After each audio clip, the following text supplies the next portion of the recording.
Welcome to the Reveal Talent community. Today's workshop is just one of many opportunities waiting for you in our virtual community. You can explore what we're all about on our homepage, but make sure to scroll to the very bottom to find the course that will always be a free gift to you, Owning Your Career. From there, check out our events, blogs, and podcasts.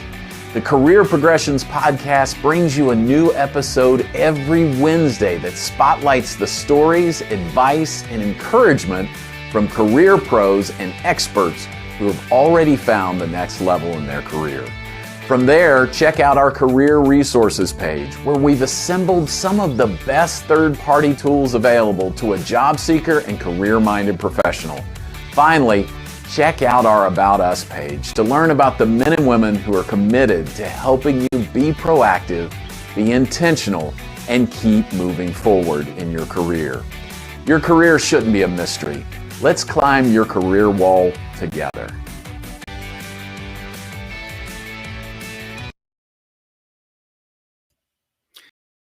Well, hello, RTC. It is so great to finally see you guys live for our very first workshop.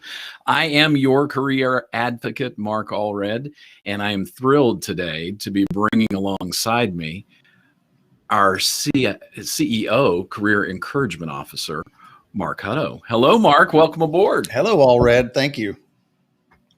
Well, we have got a lot of stuff planned for you guys today, and it is all centered around the interview, and there's a very specific reason why. I put out a poll in LinkedIn not too long ago, and I asked folks what workshop would they like to attend as the kickoff workshop for the Reveal Talent community, and you guys overwhelmingly said winning the interview. It was 51% of the vote. So, Marc, first of all, does that surprise you at all? I don't think so. It's, I was talking to someone a couple of people actually in the past week or two in talent acquisition who talked about the difficulty of the interview, something they felt like they should know better than most. And, it's just, it makes sense that it's a high number like that wanted you to focus on this topic. Yeah. And so, hey, that's where we're starting. And I hope you guys get a lot of value with this today. I will remind you that it will be recorded.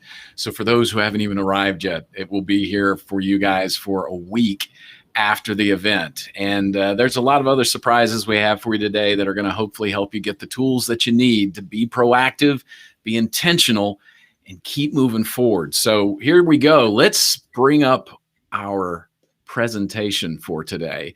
So worth mentioning, so what you're going to see here has been completely packaged and put together into a workshop tool that is available as an online training resource. But today we're going to kind of walk you through it personally and kind of step through all the different things that go along with winning the interview. Marc and I have had the wonderful opportunity throughout our career to interview so many wonderful people and have the opportunity to dig deep in the interview process. And we knew when we came together to build the Reveal Talent community, we wanted to take these things we've learned and pay them forward. So, Marc, when you think about your experience doing coaching around interviewing, what comes to mind?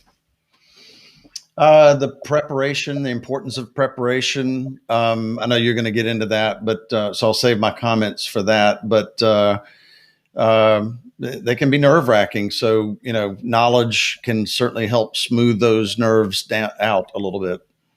Yeah, no doubt.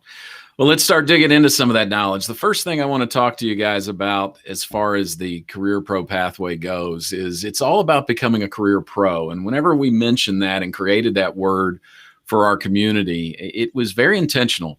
Because we see a pro as somebody who is looking at their career in a proactive versus a reactive way. So they've got a proactive versus a reactive outlook. And that's part of what drives them in everything they do as they're building out their career.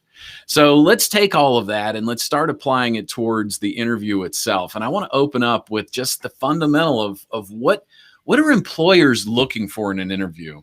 And this is something that I think, and I would challenge anybody. And by the way, we have an active chat box here today. So if there are questions or thoughts that you have, please put them in their chat box, and Marc will absolutely be watching that and giving us any feedback that you guys put out there. So we'll be looking for it. But what I want to talk about is, what does an employer need to see from a candidate to select them for their position? And again, I would challenge you guys that this would be true in any position that they would hire for. So let me put that up on the screen for you. 3 C's: character, competence, and commitment. So I want you to think about that for a minute. These are the things that if you've got a hiring manager who's wanting to consider to bring you onto their team, they want to see somebody with character, somebody who they know they can trust to do whatever role it is they've assigned them to do. Competence, you got to know how to do it. And then finally, commitment. I mean, think about it and put in the context of folks that are around you in your life. Let's talk about your doctor for a second. If your doctor has all the greatest character in the world, just the greatest guy ever, but he doesn't have the competence, are you going to let him operate on you? What about your financial advisor? Let's say he's got the greatest competence. He's so good with money, so good with it, but his character stinks. Are you going to let him watch your money? You got to have both of those. And then commitment. Well, shoot, if they're not even going to show up for the operation or show up for the appointment to help you with your funds, what good are they? So you got to have all 3. Mark, what do you think about that list? I think about the word presence. I mean, you want to interview somebody, and you want to be that person who projects a presence, some mojo, some gravitas, and that's what those 3 words make me think about. Yeah, I completely agree with you there. Well, let's dig into what we're going to be talking about today. So let me do a quick step through of today's topics. So the first thing we're going to talk about is, as Mark mentioned before, preparation, how to get ready for it. We're going to spend a lot of time there because honestly, most of what you need to be doing for your interview is before the interview. So we're going to talk about that. Second thing, setting a high bar for other candidates. We're going to mention time and time again, there are going to be some candidates that are going to be a slam dunk for you because your background and history are just quite honestly superior. But it's those candidates who have a very similar background as yours and maybe even more skilled than you got to be ready to set a high bar for. We're going to talk about connecting with the interviewer because that's important. You've got to be able to connect with the people that you're interviewing with. That can make that subtle difference when it comes to them making the final decision. Answering with confidence and asking impactful questions. Those go hand in hand, and we've got some great information today about how you can do both. So that's going to be an important part of what we talk about. And then the final piece, practicing beyond your comfort zone. The key is you have got to get out of your comfort zone before you get into the interview. Once you're in the interview, it's already too late. What do you think of the list, Mark? You feel like we got a good path to walk on today? Pretty good comprehensive list. A couple of things coming in on the chat. Yes, hey, Mark Beasley, my former friend and former colleague. Anna Green, forgive me if I'm pronouncing your name wrong, says join NHHR Charlotte for networking online. So that's the National Association of African Americans in Human Resources. Nice. And then and also ask, how do you stand out when you don't have enough years work experience in years? And I know I've seen a little preview of this, and I know Mr. Allred is gonna cover that. So hang tight, and we'll over answer that question. I think so. I've got a story for you later, so I'm excited to come back to that. I'm glad to get that on the table. So I think you will be pleased with what you have there. Well, let's dive right in, and let's start with a poll here, a question. So what percentage of candidates who apply for a job are actually invited to an interview? So I want to put that out to everybody. Use your chat. Drop a number in there. What do you think? How many candidates will be invited to an interview? What percentage? And Mark, I'll let you kind of here's one for 20%, 40%. That sounds a little high, but I know it's much lower than that. I would tell you it's probably single digits is my guess. Single digits. Well, I tell you, our 20%er is pretty darn close. 17%. Oh, so 17%. 10, 5, and 5, Brendan, Anna, and Mark. So okay. Yeah, but you're all kind of in that general neighborhood. Yes, but let's take this a little further. So let's look at the next piece. So what percentage of applicants applying to a corporate job get to the hiring manager phase? So, they may have gotten an interview with the recruiter, but this is how many, went back too far. This is how many get it with the hiring manager. How does that change the number? What do you guys think? got to be lower, I would think, right? Oh yeah. The percentages came in a little slower on the last one. And there's other questions. I've got Steve and Denny. I've got your questions. Enna is estimating 5% that make it to the hiring manager interviewer round. That's right in that neighborhood. But boy, I got to tell you, here's a little scary number. It's a little lower than that. 2%. 2%. So maybe that is one of the reasons why so many people wanted to talk about winning the interview, is because, you know, it's tough to win the interview. It's tough to just even get to the hiring manager round.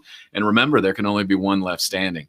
So let's jump both feet into what we're going to talk about today and really start building out our agenda. So the first thing we're going to hit on is preparing, interview preparation. My goodness, if this isn't the most important part of what you're doing, then I don't know what is. So as we kind of delve into that subject, there are 3 different pieces that you need to be making sure you're doing good preparation in. You've got to profile the company, you've got to profile the role, and you've got to profile the interviewer. And that's something that a lot of people tend to leave out. And we're going to dig into all of those things. But you really got to make sure that you know all 3. A lot of most of your job seekers, I think, know to research the company. The role you can learn a lot of stuff with from the job description or the job posting. But not a lot of people thinking with the interviewer and how that goes. Mark, what would you say about those 3 areas, and what have you seen as an interviewer as far as people's preparation? I'll share a quick example with you that I not too long ago interviewed a candidate for a recruiter position at a coffee shop. That was just the best place to meet. And she had no questions. She had nothing in front of her pad, anything, had done no research on the company. And that was our last discussion. I was going to say, we're not working with her. No, it was it was not a good showing. Yeah. We want to make sure you guys don't fall into that same trap. So let's start breaking it down. And here's another quick poll thing as to why. So what percentage of candidates failed because they didn't have enough information about the company? So how many or what percentage do you think failed the interview for that main reason? And this was a poll done based on CD or CMD recruitment of interviewers. So what kind of insight are you seeing coming in on that, Mark? I'd say that's probably, Enna just said it's probably 80%. That's a big number. That's probably you and I see the world differently or similarly. Enna, I would think that's too. Mark's guessing 50. Steve says 40. Brennan says more than half. Well, whoever was in 50-40 was right. There. So it's right at half. Yeah. Right at half the people. Yeah. It's a lot of folks. I'm with Enna. I thought it would be higher. Yeah, and it's a shame. It's a shame that you guys would think, but there's some truth to that. And I've done enough interviewing to understand where you're coming from on that, because I've had a lot of folks walk into my interview room with not enough information. So let's talk about where you're going to get that information. Well, the first one's a gimme. I'm just going to go ahead and put it up there for you. The website. If you haven't gone out to the company website before your interview, I don't know what century you're living in. You've got to make sure that that's a big piece of it. So Mark, when you think about candidates going to the website and doing their homework, what is some of the key information you're expecting them to pull off of that? It kind of depends on the role, but certainly know who's running the company, know how they're doing financially, latest news, something that's maybe really proud of it. Sometimes you walk into a company and they've just acquired a big company and they're real excited about that, and you say nothing of it, and nothing about your questions informs them that you did your homework. Let me say it the opposite way. That can be very impressive when you do those things. Yeah, no, and I'll add something to that list, and this helped me once in an interview several years ago. Find their mission, vision, and values. Most companies have that on their website, what their mission is, what the vision of the company is, what do they as a culture value. There are a couple of values to finding that. Well, first of all, if you go out to their website and you don't find those things, perhaps you may want to think twice about this company. If they haven't given enough insight to really make that a centerpiece of who they are, that could be a That could be something you want to consider. Second thing is I took that down and took enough of it to heart and brought it into an interview. And when I was answering some interview questions, I said, hey, I know that your mission is this. I know your values are that. And the interviewer was very impressed that I knew what those things were. And honestly, they didn't know what their mission statement was. So I actually knew it a little better than them. So it did actually show up as an opportunity for me to stand out a little bit. So get that kind of information. Make sure that's a part of your notes that you bring in with you for your interview.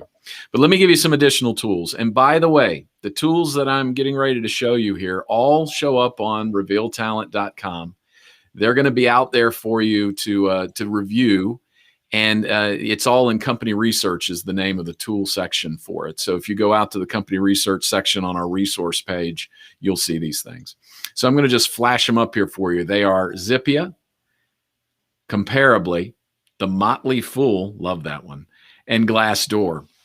So let me tell you a little bit about each one of these. So Zippia and Comparably are fairly similar. They're similar to what Glassdoor is. In Glassdoor, they have a section on their page that gives you kind of a profile of the company. You can learn a lot of things about them, size, typical things like that, of course, but you'll also get some insight into culture.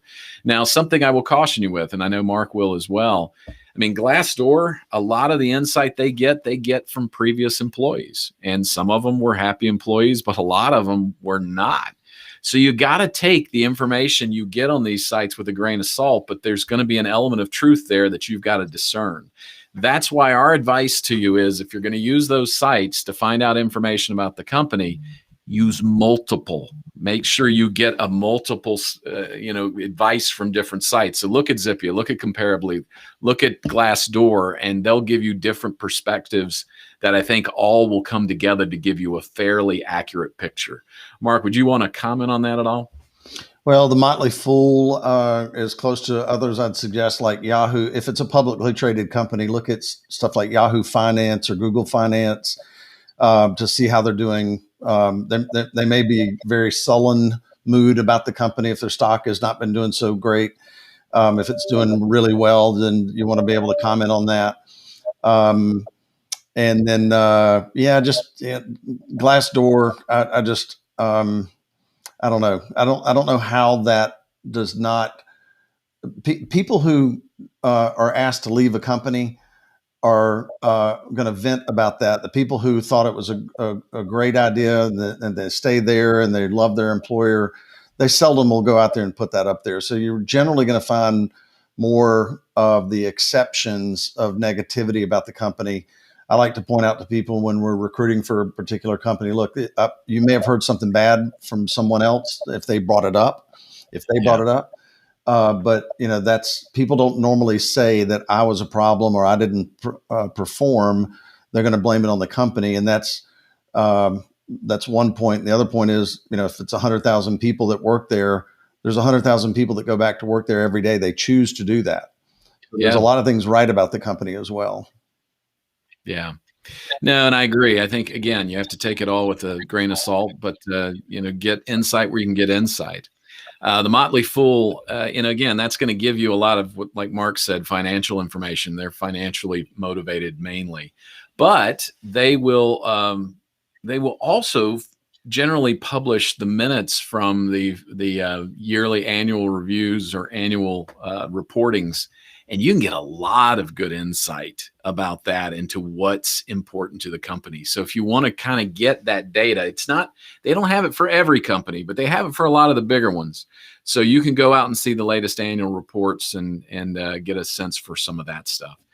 So Mark, anything in the chat box before we move on, or we just keep rolling? Yeah. So you might want to, Mark, address these in the right portion of the agenda, but Steve was asking, like Anna had asked about preparing for interviews. He was asking, how do you prepare for interviews for a crossover job where it's not really your background or your industry per se? Yeah, that's going to come up. We'll come back to that one. We're going to get into that in a little bit more, very specifically, very much of that same story. And then Denny was asking, what if I'm still nervous about COVID and want to get the company's take on masks and hybrid working locations? How do I bring this up, if at all? I'll give you a quick thought on that. We're recruiting for a role for an executive admin supporting two very senior individuals. And it's, I'd say with most of the companies we're recruiting for, it's pretty plain spoken. Just ask, what's the current situation with working in the office versus remotely? How long do you anticipate that'll happen? That'll continue? What's the long-term expectation? And of course, not every job can be done remotely. And so you just, ask as part of the process. I mean, it's a very common question these days. And then there's another one Denny asked that we'll come back to in just a little bit about people. If there's a disability, if you have a disability, how do you make sure the interviewers are prepared? Yeah. Great questions there. So we'll make sure we don't miss those, Mark. And we are going to talk about the whole, how does COVID play into this a little bit as we get into connecting with your interviewers. So we'll get a little bit further into that, but let's keep moving forward as we go here. All right. So we've profiled the company. We've talked about the role itself. You just need to make sure you understand how that sets up. But let's talk about, profiling your interviewer, trying to get an idea of who they are. So with this particular topic, we're going to introduce our very first pro tip. So here's our career pro tip with regard to this. And I'm hopefully going to be introducing a tool to a lot of you that you just had never heard of before. This is also on our website. If you go out to our website, you will see it on our resource page. We will be pointing you to a company called Crystal Knows. Crystal Knows is a very sophisticated algorithm that this company built to help identify people's disc style. You can go out onto their webpage and actually, do your own disc assessment, do a Enneagram assessment, 16 personality. Those are the different tools they have there. And I know they work with companies a lot to create those kinds of tools that they can share with internal employees, et cetera. But one thing they did that's a fascinating tool is a Google Chrome extension. So a Google Chrome extension that you can download right from the website. It's absolutely free. And you can load it in. And anytime you're going out on Google Chrome and you go to a place like LinkedIn, it will actually have this little, I'll point to it here. Hang on. Yeah, they'll have this little icon will be on the side of your screen all the time. But when you're on LinkedIn, whenever you click on that, it opens up this box. And so whoever's profile that you have up, it's going to analyze that. And based on the language they used in building their LinkedIn page, it's going to give you a profile of that individual and make a guesstimate as to what their disc style would be. Now, Mark, you've used this tool a long time. What would you say about the accuracy of the disc assessment? I kid you not, right before this workshop, I was on the phone with a client and I pulled this up and showed it to him on his profile.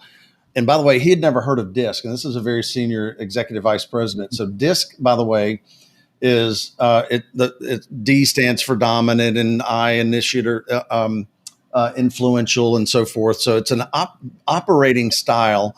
It attempts to say, here's how this person likes to operate. Here's how their style, if you will.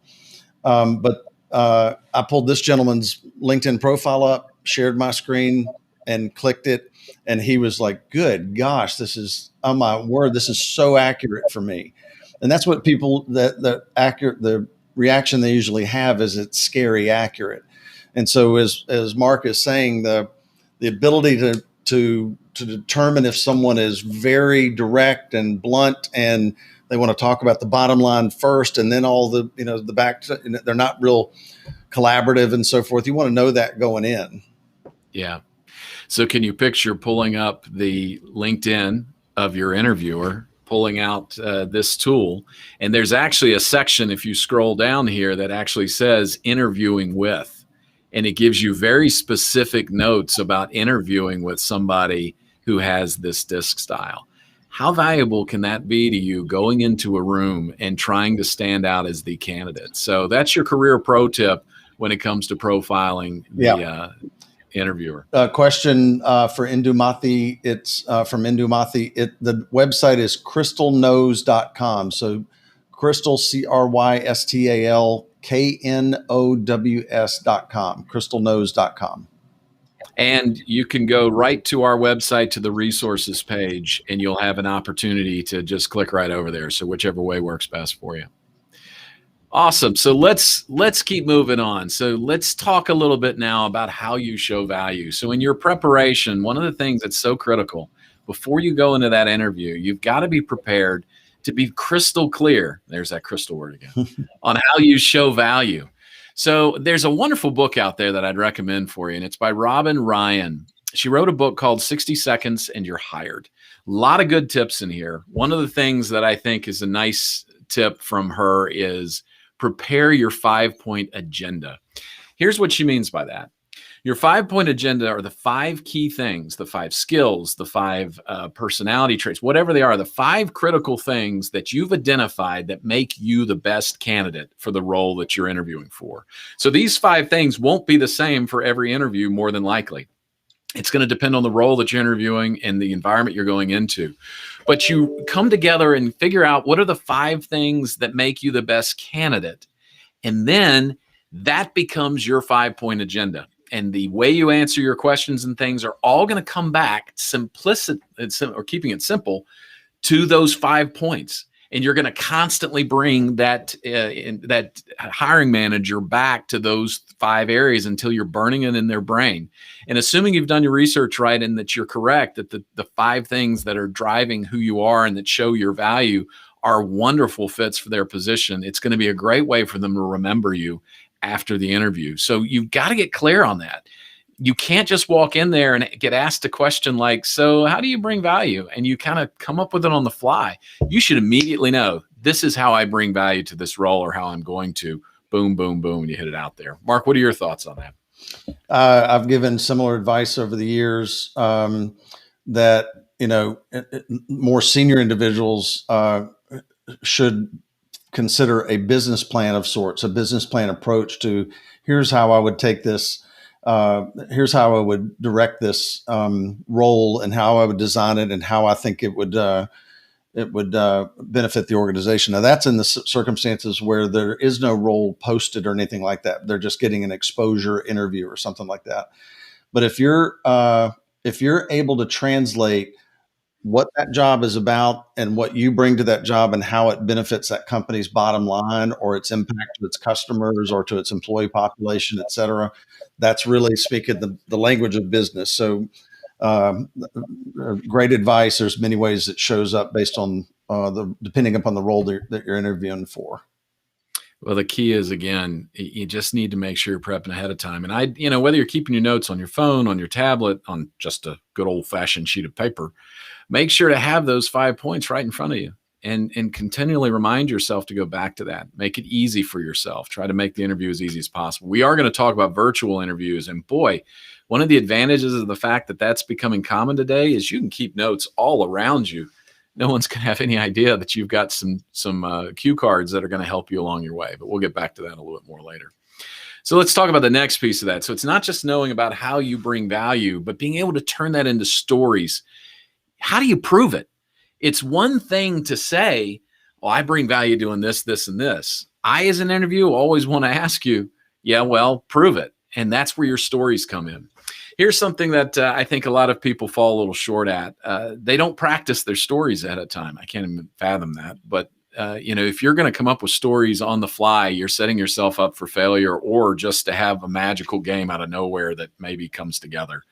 But here's what I have found, and here's what I've coached folks with to a lot of success, is that there tend to be around 7 stories that are your best stories that honestly can be used to answer a multitude of questions. So if you get very good at telling those stories and keeping them in the front of your mind, you will find an opportunity to talk about them in the interview, and they're going to come across very polished and very professional. Let me give you an example. This is one of my favorite stories. I've told it in multiple interviews over the course of my career. And it's an interesting story. So whenever I was an account manager way back in the beginning of my career, I had an account, and I was this young sharp account manager trying to help them build their business. And I went into their business and I started telling them, this is what you need to do. Well, this guy was a good old boy and he wasn't having any of it. He literally kicked me out of his office 3 times. And whenever I say kick me out, he's pointing at the door, get out of here. I don't want to hear what you have to say. So that's what I was answered with right when I was starting that. Well, I was a pretty tenacious fella and I went back. But before I did, I changed my strategy. And I apologized and said, I want to hear more about your business. Tell me more about what's going on. I took more of a seek first to understand approach, which I should have begun with, and really heard what he had to say and started applying some things that I learned that could help based on that. Well, flash forward, another 3 months, 6 months, I became quite a confidant to him. In fact, once I even left the role, and this is one of the greatest successes in my career, even after I was out of my role, he used to call me to get business advice. So, that's a story I'll tell, and I can use it to answer a bunch of questions. One is, how did you deal with disappointment in a job, or when did you make a big mistake and how did you handle it? Tell me about a time where you've been tenacious. What's a great way that you find success in doing what you're doing? That story I can bend to answer any one of those questions, and I could probably rattle off another 10 more. So if by keeping that story right there, I give myself the ability to be successful in that arena. Mark, what are your thoughts on that? This whole 7 stories idea. What that's making me think about is the competencies in the role. And like you just mentioned, tenacity, that would be a competency, or perseverance might be a synonym for that. Competencies are things like communication skills or critical thinking skills or resourcefulness. If you're aware of what those competencies are, or you can imagine what they might be in a particular role, and your story is aligned to those, and you're thinking about, how am I going to demonstrate resourcefulness? If that comes up, then you're prepared. You're thinking about, what the job requires, and your story is aligned to that. Absolutely. And you want to make sure that you're keeping all of those things in front of mind where you're going with it. But the biggest simple point to be making out of this is to make sure you're practicing your stories ahead of time and you have them on the ready. Obviously, you don't want them to sound robotic, but that's what practice is all about, to make sure that it comes across natural and addresses the question specifically. All right, well, let's talk about setting a high bar for other candidates. So we mentioned that there are going to be some candidates that you're up against that, quite honestly, you just have better background in. Not a big deal. You're going to find it easy to compete against them. But then there are others who their background experience and their skills may be as good or better than yours. So you need to do some things that are going to help set you apart. They're going to set you aside, and they're going to be memorable about you. So in order to do this effectively, I would say I can give you a 3-word answer that we always find to be the thing that resonates with a good interviewer. And that is, do the unexpected. Do the unexpected. And this is not about, tricky things like figuring out what your interviewer's best favorite sports team is and bringing it up in the interview. At the end of the day, it doesn't matter. This is about doing a level of research and preparation that goes beyond what your competition would have thought about. And it goes beyond what the interviewer would have expected. Interviewers are going to have expectations of you. They're going to be simple things like you better come up dressed professionally. You're going to need to bring a resume. You're going to need to have done your homework. You need to know about so they're going to have expectations that they have. This is about the things that they would never have expected you to come to an interview with. And this is going to get a little bit, Mark, to some of those questions we've been holding off. So let me tell you a story about somebody that a good friend who was in an interview, and they had a scenario very similar to what was described earlier about, well, what if I don't have that experience for the role? They were a person with a lot of sales experience. They've been in sales for a long time. And they were, having a tough job search. And so they had to broaden their scope, and they were looking at a pharmaceutical position. They had never been in pharmaceutical sales, never. All they had was a sales experience. But they did 3 things. And there were 3 unique things that I think once I share with you what they are, you'll say, yeah, I can't imagine many other candidates doing that. First one is probably one that some should be doing, at least I hope they are, is checking with folks who are in the role, perhaps in a different region, and finding out some of the specifics about it. What are some of the things that's made them successful, et cetera, and find things that correspond to what you've been doing. So that one's not too crazy, but certainly something you should do. Second thing he did, recently, a reporter had written an article about one of the drugs, one of the primary drugs that they sold. He ran the reporter down. He got a hold of the reporter, talked to him about the article and said, hey, can you comment a little bit more on the article and share with me more information? So he did a level of research that was just far beyond, I think, what anybody else would have thought of. So that was interesting. Third thing he did, he reached out to some doctors in the area who were actually, prescribing the drug and asking them what they thought about it, asking them, what made them respond to, the person who sold them on prescribing it or whatnot. But he did some interviewing with them. So by interviewing what are the customers, he set himself apart. So he brought all those things out in the interview, and the interviewer was blown away at the level of preparation. They weren't expecting that. And not only did it show how much that he had taught himself about the business without actually being in it, but it put his tenacity and his attention to detail on display. And you can imagine as an interviewer, you're thinking, man, if that's the level of detail he's going to give to this interview, what's he going to bring to the role? And as it turns out, he got the job. So Mark, what any experience with that kind of thing too? What's your experience with candidates doing the unexpected? Well, I just want to call out to Steve W. that was a great example of what you can do for a crossover job that's not in your background or industry. That's a great example of that. I have Steve, I'd say jot down this term and contact all read about this career trajectory analysis. So we have the ability to look at that destination role that you may have your eye on, and we can show you, a lot of people. Like last time we did this for one individual, it was like 141 people in that job this gentleman wanted to be in, and we could show him how 141 different people got to that job. Like what steps did they take in terms of jobs before that, projects or education, anything like that.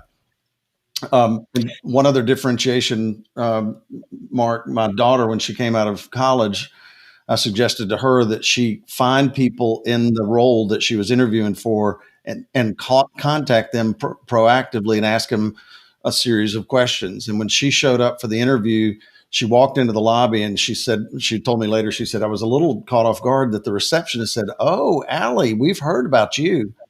And so, she had a reputation walking in the door, and it was a sales role. So that sort of tenacity and bold approach that she took really made a memorable impression on them. Yeah. And let me add two more things. We'll pile it on top for these since it was a common question here. So there's an episode of the Career Progressions podcast. I want to say it's 10. Kelsey Sands.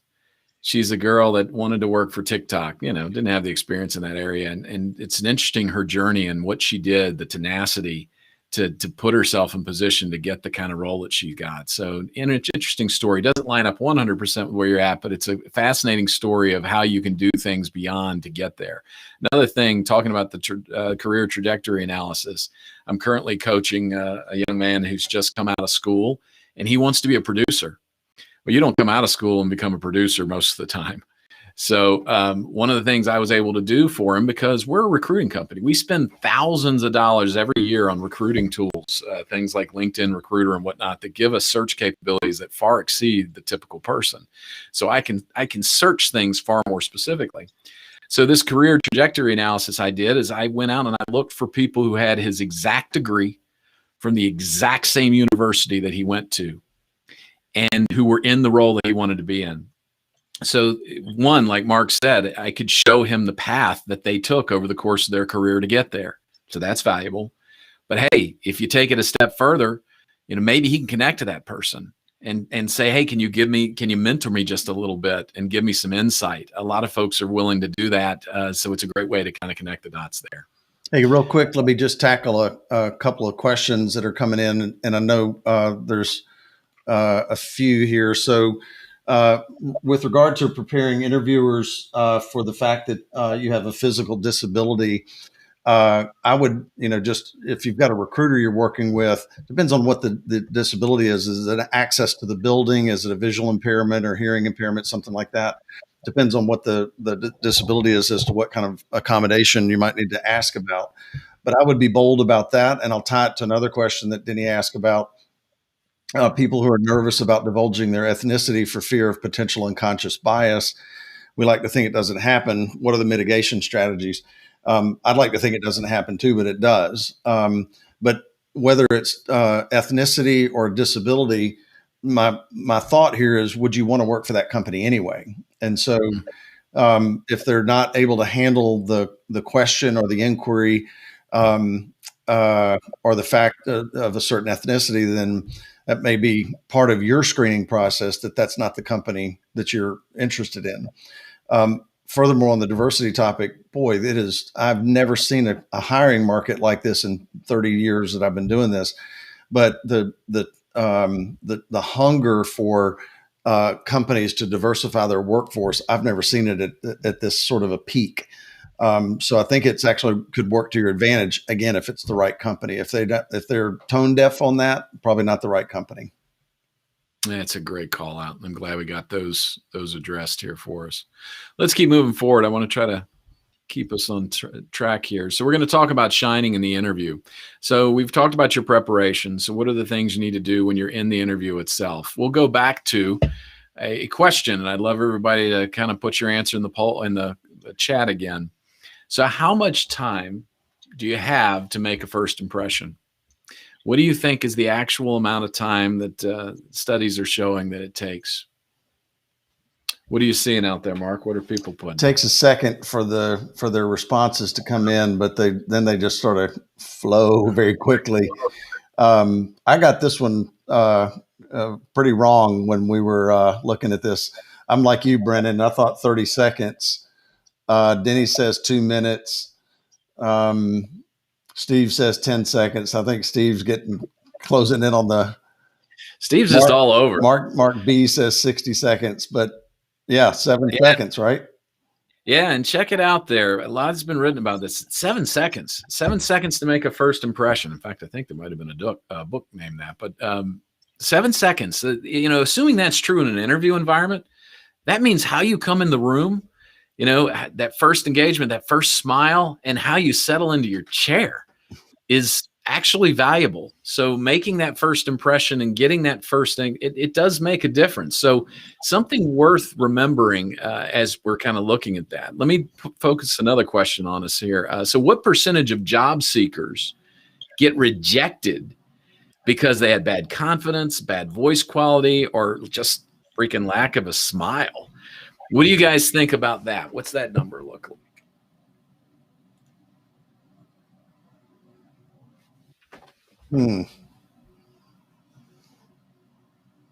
Yeah, it ties right into that first 7 seconds. Yeah. Steve estimates 72%. Oh, Steve going way high on that one. Yeah. Yeah. Well, this one settles in a little lower, but I still think it's a pretty high number. 39%. 39% getting rejected due to low confidence, bad voice quality, or lack of smile. So, obviously something folks want to keep in mind as you're making that impression in the interview. But, how you connect with an interviewer is important. But I want to focus on the word connect, because I'll tell you, in interviews these days, connecting through a computer connection is becoming very common. COVID-19 has done that to our society. I mean, most interviews over the last year, in fact, some cases all, have been interviews that have been over the internet, and you better learn how to come across as well as possible in this tool, because let's face it, it's tough to be personal in that environment. So I want to quickly run through several different points that are going to help you get better with that. So I'm going to run through these, and then Mark, I'm going to ask your opinion on some of this as well. But the first particular point is you need to test your internet connection and link. Well, you'd think that's a no-brainer, but you'd be amazed at how many folks show up and they got all these issues right out of the front. This is also another thing that, hey, if you know you've got bad interview coverage in your house and you're going to have to do a Zoom interview, if you're not in a position to get a better interview service in there, you need to find a plan B environment. Where can you go? Friend's house, parents' house, Starbucks. Well, Starbucks would be a lot of distraction, but find a place where you can get a good connection if you're going to have to do a video interview. Second thing, sign in early. Whenever we were just doing face-to-face interviews, we left early to the interview if we were smart. And the reason we did that, traffic. You didn't want to get caught in traffic and be late to your interview. That'd be a problem. Well, in the case of a video interview, you're not planning for traffic. You're planning for technical difficulties. So sign in early. And I know some folks who worry, well, I don't want to get there too early. They're not going to be ready for me. They will understand, and they'll tell you if they're not ready for you. And more than likely, they're going to have a waiting room engaged anyway.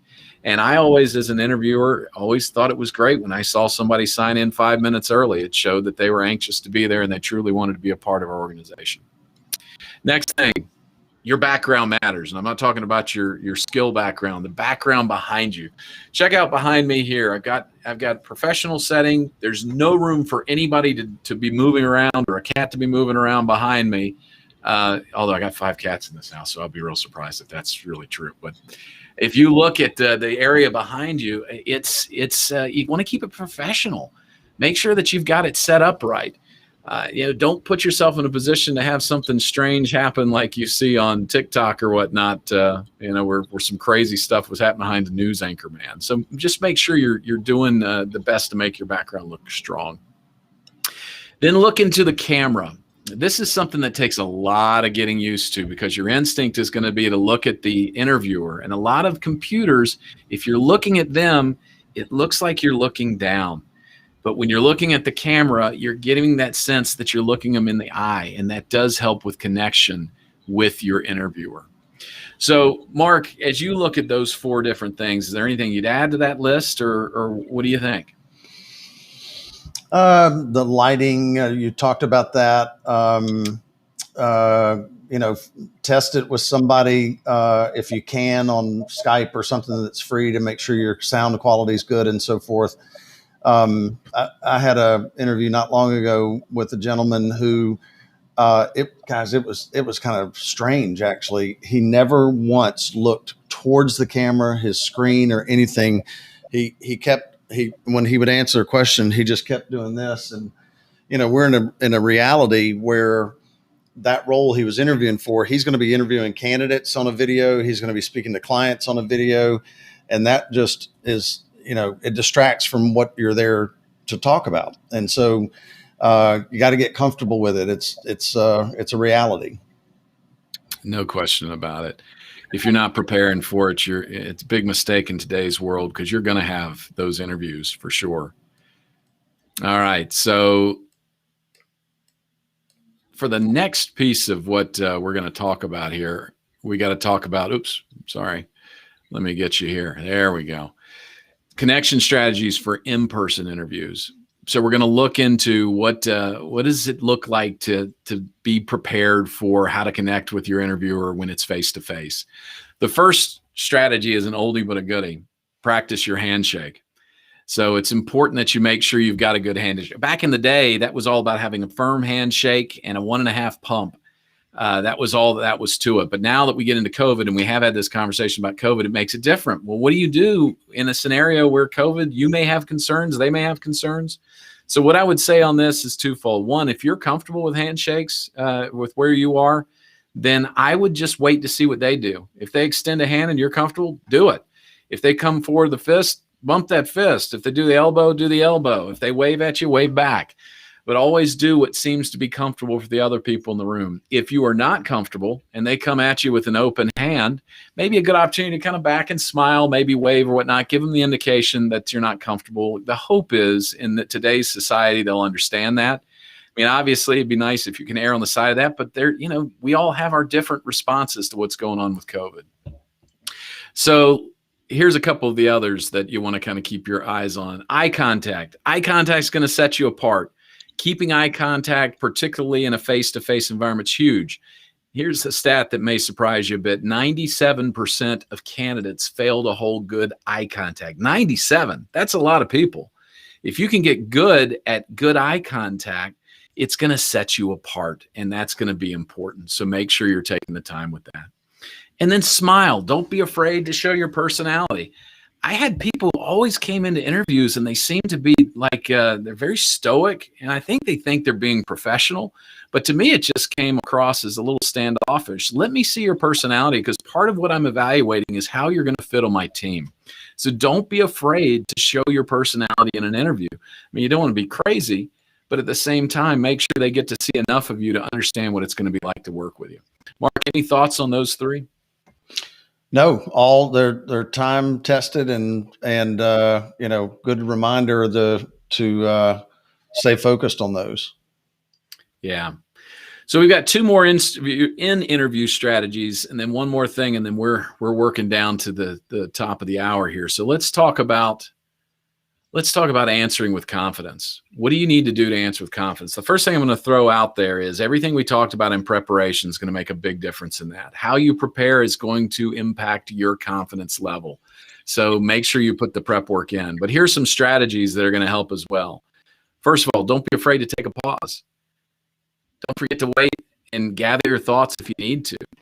A lot of people don't like that because they just don't like silence. They're afraid silence makes them look like they don't know what they're talking about. But when you're not afraid of silence, it shows your confidence, because you're willing to let there be a little bit of silence to get across the right answer. So don't be afraid to pause. Confirm understanding and ask to repeat the question if necessary. The last thing you want to do is answer a question that you don't understand. Not only are you going to give a bad answer, but you're going to give an impression about the kind of employee you might be if they bring you in. If you've got a scenario you don't fully understand and you're just randomly acting on it, that's a problem. So don't leave that there. Learn to take to confirm the answer or confirm the question, and repeat it if you need to, or have them repeat it. Keep your answers to around 1 minute. Yeah, 1 minute. I mean, think about it. Is there a confident person that that tends to just ramble on? Most confident people are very succinct in what they're saying because they've, rehearsed and they understand what their message needs to be. But they try not to use a lot of crazy filler words that don't need to be in there to answer the question. If they want more information, trust me, they will ask, and that's fine. But try to keep your answers to specifics. And then finally, never guess or make up an answer. Integrity is huge. If you don't know the answer, let it go. I had one of the folks who works with us here at Reveal years ago. They were interviewing for an HR job, and the hiring manager asked them an algebra question. They hadn't done algebra in forever, and it certainly wasn't a part of their day-to-day job. And they had a choice there. They could have tried to make up an answer, but boy, how much bad would they look if they came up wrong? But they decided to have integrity and say, you know what, I don't really know the answer to that question. And it turns out the interviewer was just wanting to see how they'd respond to it. And ultimately, they got the job. So, Mark, what are your thoughts on any of these strategies for answering with confidence? Keep your answers to around 1 minute. I would just, it might ease your mind to say to the interviewer, let me give you my most succinct response possible, and I'm happy to provide additional detail if you'd like. So, and ask them to invite you into it a little bit further. Pause and gather your thoughts, just to communicate that. Give me, you ask a very interesting question, and I'd like to give you the best example I can. Give me just 1 second to think about a couple of examples in which one I'd like to share with you. So you're just kind of asking permission for that. Denny asks, do you recommend role playing with others in anticipation of the interview? Denny, I had a great leader in my corporate years who taught us the value of pre-contact planning and post-contact review. And in short, it is all about role playing and practicing. So that you can make your mistakes with someone you trust and kind of in a safe environment. So I absolutely advocate for that. But you got to find that person to role play with. It's that person who tells you if you've got some food in your teeth. Right. That person who's going to be honest with you. So that would be my recommendation there. We're going to come back to that one too as we close things out here. So let's talk about, we talked about answering with confidence. What about asking impactful questions? And I'm going to rip through these really quickly. It's so important when you get to that phase of the interview and they say, what questions do you have? That you've got something prepared. I mean, the last thing you want to do is just, no, I'm good. To me, that was always like you're this gymnast who just did this great routine and then you fell on your face at the dismount. Here's an opportunity to leave a good first or last impression with me. Don't miss it. So here's some strategies with that. First of all, in general, stay away from the salary question in the first interview. So try not to go too hard with that. Hopefully they're going to ask that. If we were coaching interviewers and whatnot, we would coach them to get that question out of the way early so that you don't waste time with a candidate that's just not going to match from a salary standpoint. But as a candidate, be very careful with that. And don't let that get in the way. You don't want them to think that's your number one motivator for being in the role. Second, prepare 10 to 15 questions ahead of time so that you'll have them with you. That way you assure that you're going to have something to ask at the end of the interview. There maybe answer a lot of them along the way, but at least have some that you're going to have that you can showcase some good, impactful questions when that time comes. Now, that being said, prioritize your questions, because if you think you're going to get to the end of an interview and ask 10 to 15 questions, you're sadly mistaken. I would highly encourage you not to, but prioritize them. So if you do end up with most of your questions left, ask only the main ones so that you can get those on the table, but you're still respectful of the interviewer's time. Mark, how would you respond to these things? It's similar to what I said earlier. If it does not go well, if you're interviewing, whether it's face-to-face, over a video or on the phone, you have to project somehow, if they can't see it in an in-person, that you have a number of topics and questions that you'd like to ask when the timing is right for the interviewer. So just let them know that you prepared. I remember one day early in my recruiting at the bank I used to work for, a candidate came in with a 3-ring binder, tabs and everything about the company, the job, and so forth. I mean, she had studied it very carefully. It was impressive. Yeah, and it does come across, and those are sometimes the things that differentiate you from the other candidates that you're up against. So as we get into our last lesson here, and this lesson is about practicing beyond your comfort zone. I want to do something a little unique here. I mentioned at the front of our workshop here that we've created a class that's prepared, packaged. It's in an online learning form that is there with exercises, etc. And that's been built for you. It's going to follow a very similar path that we have here. I'd like to show an excerpt from the video series that we have that's a part of that to bring the lessons home. So let me introduce you to lesson 3, practicing beyond your comfort zone. Our final lesson is to learn how to practice beyond your comfort zone. The key to being comfortable in the interview is... Hello. Hey, I think there's a technical glitch there. So while Mark is bringing that back together, I'll answer a question. Uncomfortable before it. Failing during practice illuminates the areas you need to improve. Failing in the interview sends you home without the job. There are 4 things that you should always do to practice for your interviews. The first is to study and prepare for all the different types of interviews. The most common ones are structured, behavioral, conversational, panel, and virtual. If you don't already know what goes into each one, you need to do your homework on that. Second, you need to study common interview questions. You can find these all over the internet. Look for the ones that show up a lot and be ready for those. They will be questions like, tell me about a time you failed at work and how did you deal with it? Third, record yourself answering interview questions. One of the most valuable ways a pro football player prepares for a game is to watch the game film. There's no better way to find their flaws. However, so many job seekers feel so uncomfortable doing this. My tough love answer is to get over it. You need to see firsthand what you need to improve on. But you need to have the guts to take it one step further. And that brings us to our 4th practice tip. Ask for feedback. Either conduct a mock interview with somebody you trust to give you honest feedback, or let them watch your recording. An extra set of eyes can make all of the difference. Now, if the thought of all this is starting to make you a bit nauseous, I've got good news for you. At the end of this lesson, we're sharing 2 resources that will help you practice beyond your comfort zone. One is access to a one-way interview platform that many companies are using in their early interview rounds. And another is a scheduled live practice interview with a career advocate in the Reveal Talent community. Each provides you with a recorded practice session, and both come with all the feedback you ever wish you had gotten from an interview. And because you purchased this course, you can get either resource at a discount. Well, you've successfully completed the Winning the Interview course. You're on your way to being a career pro. But remember, this is just one of 6 courses on the Career Pro pathway, and each one has been designed to give you everything you need to be proactive and intentional about your career and to keep you moving forward. I hope to see you again on the pathway.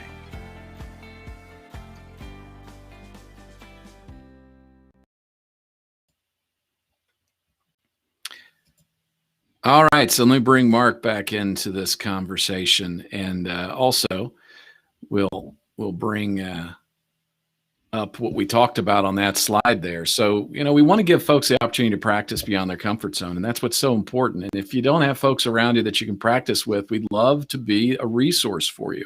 Here in the community, you've got a lot of folks who've done a lot of interviewing, and they can be great resources to feed back to.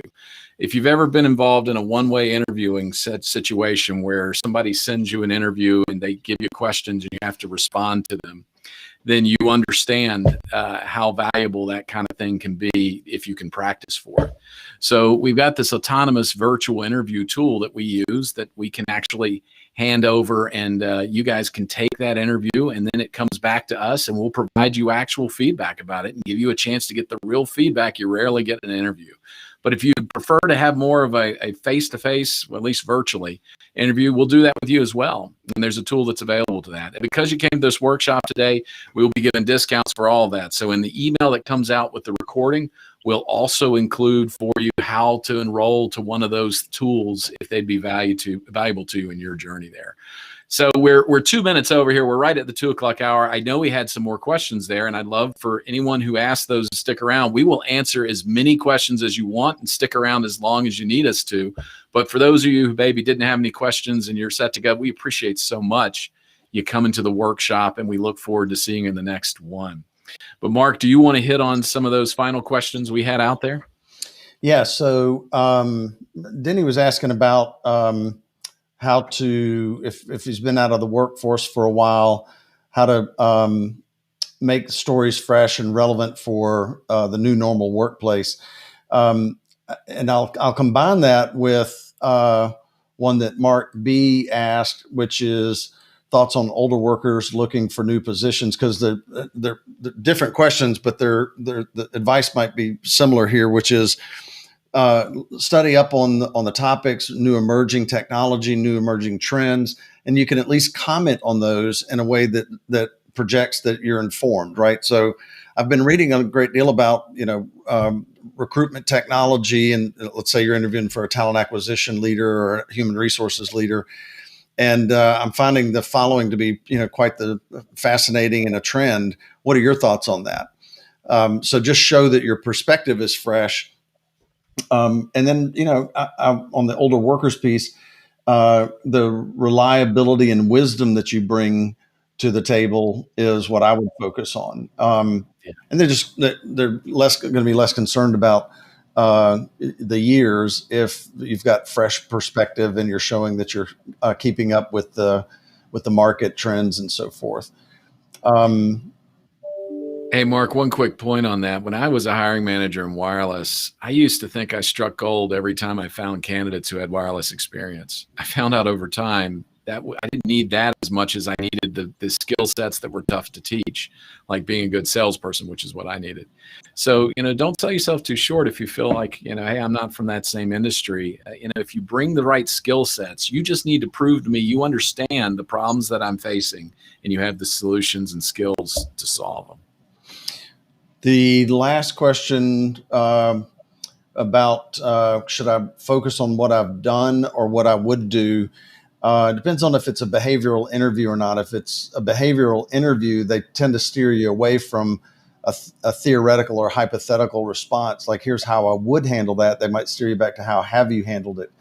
So just be aware of that. That's kind of the nature of a behavioral interview. And then there's another resource that we didn't touch on here. It's changed just recently, but it's Whole Story, like WHOLE, Whole Story, and it's tellyourwholestory.com, tellyourwholestory.com.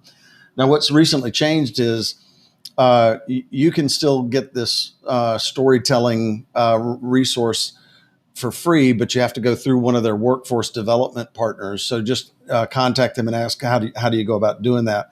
But what I love about this company is they give you the ability to talk about your life experiences that may not be really work related at all, and how they create that perseverance or humility in you. That's one of those competencies that we talked about earlier. But it's a really cool tool. I'd encourage you to check that out. And I'd say, I know, Allred, you've been busy keeping up with the agenda and the flow, but a lot of great compliments here to you for all the work you've done here. And it is really impressive. So thanks for your wisdom as well. We're just glad to get you guys here, and we're just getting started. We're hoping the Reveal Talent community is going to do a lot of good for a lot of folks. One of the things that's a part of our mission statement at Reveal is changing lives. And we hope on some little piece that what we're teaching you about interviewing is going to help you find that job, get into that work that you want, and start building that career. So, stick around, stay close to us, let us know where we can help you. And as always, be proactive, be intentional, and keep moving forward. So thank you guys for your time today. We'll see you again on the pathway.